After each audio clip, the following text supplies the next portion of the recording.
പല മരണ വീടുകളിലും പോയാലും ഒരുപാട് പ്രയാസത്തോടെയാണ് നമ്മൾ തിരിച്ചു പോകുന്നത്.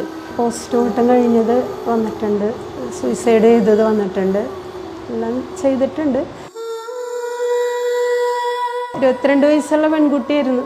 ആ പ്രായത്തിൽ വരുമ്പോൾ നമ്മുടെ മക്കളെയാണ് നമുക്ക് കണ്ണിൽ വന്നത്. ഉമ്മയുടെ പ്രായത്തിൽ വരുമ്പോൾ ഉമ്മാനെയാണ് കണ്ണിൽ വന്നത്. അപ്പം ആത്മാർത്ഥതയായിട്ട് അവർക്ക് നോവരുത് എന്നുള്ള ആ നെയ്യത്തിലാണ് നമ്മളെല്ലാം ചെയ്തു കൊടുക്കുന്നത്.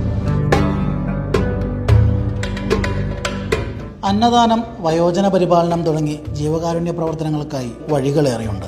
എന്നാൽ അതിൽ നിന്നൊക്കെ വ്യത്യസ്തമായൊരു മാർഗം സ്വീകരിച്ചിരിക്കുകയാണ് മട്ടാഞ്ചേരിയിലെ ഈ വനിതാ കൂട്ടായ്മ. മൃതദേഹ പരിപാലനത്തിനായി സൗജന്യ സേവനം, അതാണ് ഇവർ പ്രാവർത്തികമാക്കിയിരിക്കുന്ന ആശയം. കഴിഞ്ഞ റംസാൻ നോമ്പുകാലത്താണ് ഇങ്ങനെയൊരാശയം ഇവർ